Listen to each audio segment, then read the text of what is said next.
Good evening बच्चों। आज chapter दूसरा है, यानी अध्याय दूसरा है और वीडियो भी दूसरा है। समझ में आया?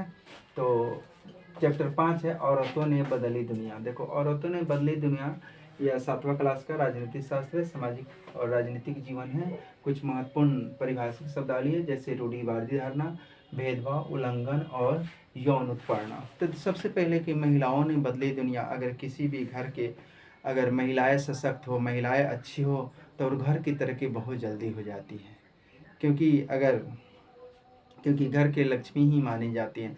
अगर वह सशक्त हो, हर एक काम अलग कर सकती है, चाहे जो भी है, अगर वह तो उस घर के, चाहे उस परिवार के, उस समाज के, उस देश के, जहाँ पे शिक्षा ज़्यादा होती है औरतें की, वहाँ वहाँ शिक्षा, वहाँ के देश, वहाँ के गांव, वहाँ के शहर, वो उस जिला, हर क्षेत्र में वो विकास ज़्यादा करता है।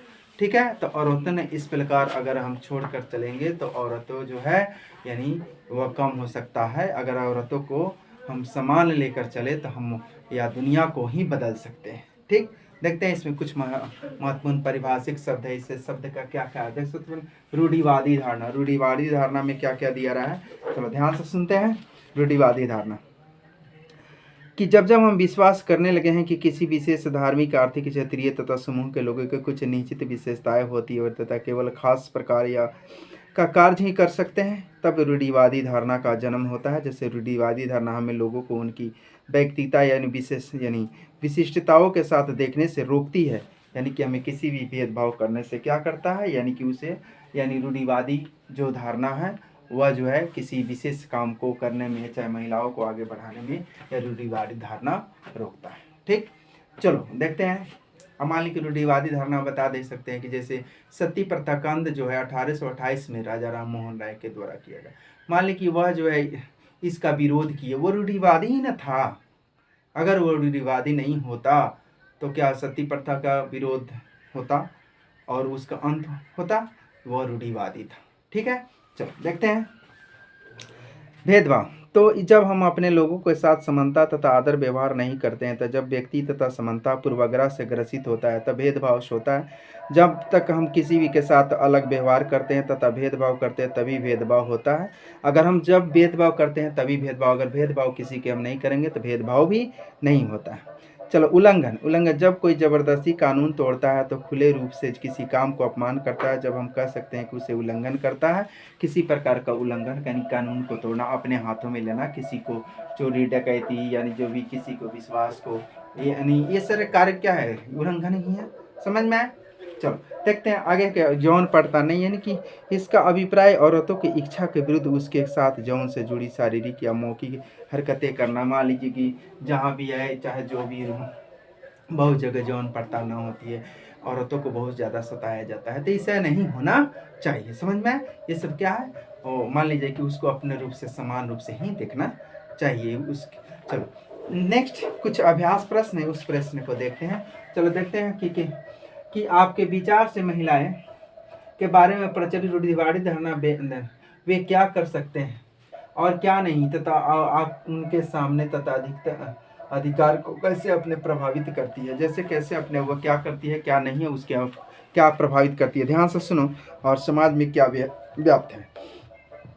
देखो, हमारे समाज की महिलाओं के बारे में प्रचलित एक रूढ़िवादी धारणा यह है कि वे रोना अधिकारी, देखो, सेना अधिकारी की अपेक्षा बेहतर नर्स साबित हो सकती है, तथा वे कारण यही है कि उन्हें पुरुषों की अपेक्षा अधिकतर सुशील और तथा धैर्यवान माना जाता है। किंतु महिलाएं वैज्ञानिक नहीं हो सकती, क्योंकि इनके लिए तकनीकी मस्तिष्क चाहिए तथा जिसका महिलाओं के अभाव होता है। परंतु महिलाओं ने इस प्रकार की धारणाओं को गलत साबित किया है। उदाहरण के लिए किरण बेदी और कल्पना चावला। अनेक रूढ़िवादी परिवारों में स्कूली को शिक्षा को पूरी होने के बाद लड़कियों को इस बात के लिए प्रेरित किया जाता है कि वह शादी को अपना मुख्य लक्ष्य मान ले, और सारा रूप से कहा जा सकता है कि वे महिलाओं ने केवल रूढ़िवादी धारणाओं को गलत साबित किया है, बल्कि वे अपने समानता के अधिकार को प्राप्त करने में भी बहुत हद तक सफल हुई है। जैसे मान ली कि फर्स्ट जो भारतीय IPS किरण बेदी अभी भी है। समझ में आया? तो मान ली कि यह तो कल्पना चावला जो अंतरिक्ष में जाने वाली में, बहुत सारे महिलाएं जो है, मान ली जाए कि अभी जिस प्रकार हमको तुमको बता दें कि 2005 और 2003 में शिक्षा मित्र की बहाली महिलाओं को हुई तो बहुत लोग यानी कि हंसते थे कि उसका लड़की उसका लड़का जरा। आज देखो उसी नौकरी के लिए लोग ललायत करते हैं और जो है कि हमको मेरे बेटी बेटा बेटी क्यों हो जाए। लेकिन उस समय वे लोग हंसते थे कि उन फलाने के लड़का फलाने की लड़की स्कूल जा रही है मात्र 1500 रुपये के लिए। लेकिन अब उसी नौकरी जहाँ मिल नहीं रहा है वे लोग तरस रहे हैं। तो देखते हैं कि कैसे वह यह क्या है, ये तो ही तो रूढ़िवादी धारणा है। चलो नेक्स्ट दूसरा प्रश्न है कि कोई एक कारण बताइए कि जिसकी वजह से रास सुंदरी रामाबाई और रुकैया हुसैन ने के लिए अक्षर ज्ञान इतना महत्वपूर्ण था। कैसे रूढ़िवादी धारणा की मूल तोड़ा। देखो ध्यान से कि या 3 महिलाएं तो रास सुंदरी राम सुंदरी है। राम सुंदरी देवी तथा रामाबाई तथा रुकैया हुसैन के लिए अक्षर ज्ञान ही इतना महत्वपूर्ण था, क्योंकि समाज में जहां लड़कियों को लिखने पढ़ने का अधिकार प्राप्त था वहीं लड़कियों इस वंचित रहती थी। और इस बात ऐसा सोचा जा सकता है कि यदि लड़कियां या महिलाएं पढ़ना लिखना सीख ले तो यह उसके पति के लिए दुर्भाग्यपूर्ण होता है और वह महिला बहुत ही जल्द ही विधवा यानी विधवा हो जाती है। इस प्रकार यह रूढ़िवादी धारणा है कि मान लीजिए कि यह सोचना ही क्या है, गलत है। तो हम देखते हैं आगे। देखो तुमको बता दें इनकी झांसी की रानी मान लीजिए कि एक अलग ही पहचान है कि मान लीजिए कि एक कैसे पुरुषों के साथ खेलना बचपन से सीखे हुए जो पूरे भारत को माने एक महिला के रूप में मर्द बनी मर्दानों में। तो इसके प्रकार झांसी की रानी को भी हम याद करते हैं। बहुत सारे महिलाएं, एक नहीं हजारों की महिलाएं जो हैं यानी देश के खातिर चाहे जो है अपने यानी कि इस क्षेत्र में रूढ़िवादी धारणा को तोड़ने के रूप में आगे आई है। चलो देखते हैं अगला प्रश्न, ध्यान से सुनो। तीसरा यानी कि निर्धन बालिकाएं पढ़ाई में बीच में ही छोड़ देती है क्योंकि शिक्षा उनकी रुचि नहीं है। इस कथन के विषय में अपनी राय व्यक्त। जिससे मान लो कोई निर्धन छात्राएं जैसे मान लो कि घर को काम है, मान लो कि पढ़े अगर घर के अगर स्थिति ठीक है तब तो पढ़ सकती है, लेकिन घर की स्थिति अच्छी नहीं होती है तो मान लीजिए कि क्या होते हैं लोग आगे नहीं बढ़ पाते हैं। आगे नहीं पढ़ बहुत ज़्यादा मजबूरियाँ होती है कि मान लीजिए घर में अगर खाने के लिए हो तभी तो पढ़ाएगा, नहीं खाने के लिए तो कहाँ होगा बहुत से। लेकिन आज सबसे पहले MDM जो भी सरकार के द्वारा जो चलाया जा रहा है इसका बहुत ही अधिक लाभ हो रहा है। कम से कम एक टाइम का खाना बच्चे जो भर पेट खा लेती है यानी पोषण युक्त भोजन खा लेती है। ये बहुत ही सरकार को धन्यवाद देना चाहिए। चलो देखते हैं तीसरा प्रश्न। देखो ध्यान से कि गरीब बालिकाएं बीच में ही पढ़ाई छोड़ देती हैं। देखो इसलिए कि नहीं छोड़ती कि उसका रुचि पढ़ने में नहीं होता बल्कि निम्नलिखित कारणों के बीच ही में ही पढ़ाई छोड़ देती है। ग्रामीण क्षेत्रों में न तो पर्याप्त स्कूल और न ही पर्याप्त संख्या में शिक्षक है जो नियमित रूप से यानी कि वे बच्चों को पढ़ा सकें तथा उन्हें अभिभावक पढ़े लिखे नहीं होते वे लड़कियों को शिक्षा के लिए महत्व को नहीं समझ सकते। बहुत सारे अभिभावक अपनी गरीबी के कारण शिक्षा पर व्यय यानी नहीं कर सकते। यानी बहुत सारे जो मान लीजिए कि शिक्षा का व्यय नहीं कर सकते। बहुत सारे मान लीजिए कि औरत अगर घर की पढ़ी लिखी है तो उसके बच्चे भी बहुत अच्छे विद्वान होते हैं और उनके बाल बच्चे भी बहुत पढ़े लिखे होते हैं। ठीक, चलो नेक्स्ट क्वेश्चन देखते हैं। यानी कि क्या आप महिलाएं आंदोलन द्वारा व्यवहार में लाए जाने वाले संघर्ष के 2 तरीकों बारे बताएं। तो बता कर सकते हैं कि महिलाएं क्या कर सकती है और क्या नहीं। इस विषय पर आपको रूढ़िवादियों के विरुद्ध तथा संघर्ष करना पड़े तो आप पढ़े हुए तरीकों में से कौन से तरीका का उपयोग करेंगे और आप इसी जो है विशेष तरीकों का उपयोग क्यों करेंगे।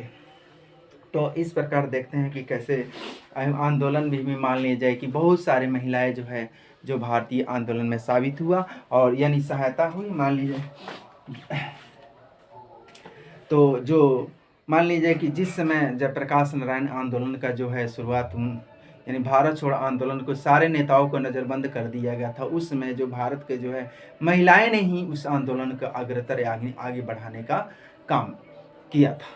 ठीक, चलो देखते हैं इसमें क्या दे रहा है। ध्यान से सुनो और लिखने का प्रयास करो। तो महिलाएं में व्यक्तिगत तथा सामूहिक रूप से आपस में तथा मिलकर रूढ़िवादियों के विरुद्ध संघर्ष किए हैं। आंदोलन के लिए महिलाएं आंदोलन द्वारा व्यवहार में लाए जाने वाले संघर्षों के 2 तरीके अग्रगलित थे। देखो एक प्रचार अभी महिलाएं आंदोलन का यह एक यानी सुनिश्चित तरीका है तथा जिससे वे अपने लक्ष्य तक पहुंचने का प्रयास करती है। उदाहरण के लिए तथा महिलाएं द्वारा चलाए गए प्रचार अभियान के कारण 1997 में सर्वोच्च न्यायालय के लिए तथा कार्य स्थान तथा शैक्षणिक संस्थानों में महिलाओं के साथ होने वाली यौन प्रताड़ना में से तो उन्हें सुरक्षा प्रदान करने के लिए भी दिशा निर्देश दिए हैं। यानी विरोध प्रदर्शन किसी भी व्यक्ति विशेष अथवा तथा व्यक्ति समूह द्वारा असहयोगित कानून अथवा नीति के विरुद्ध संघर्ष का एक हथियार यानी है। उदाहरण के लिए महिलाओं द्वारा अपने घर पर यानी पतियों तथा अन्य संबंधियों द्वारा अपने प्रति अच्छे व्यवहार को अपने अधिकार के लिए विशेष यानी विरोध प्रदर्शन किया जाना। यदि मुझे रूढ़िवादियों के विरुद्ध संघर्ष करना पड़े तो मैं प्रचार अभियान का सहारा लूँगा, क्योंकि यह मुझे यानी मुद्दे को व्यापक रूप से उठाना है और संबंधों के लिए एक सकारात्मक रूप से यानी जागरूकता रूप से करना है। यह फैसला लेने वाले यानी देखो प्राधिकारियों को मुद्दे को गहराई में जाने का विवश करता है कि मान लीजिए कि जहाँ पर महिलाएं के प्रताड़ित हो तो वहाँ पर यानी विशेष कुछ मर्द को भी अधिक से अधिक वहाँ पर विरोध यानी करना चाहिए। तो इस प्रकार यह पार्ट आज समाप्त हुआ बच्चों, और आगे जो है फिर से 8 क्लास का आएगा कल। थैंक यू बच्चों।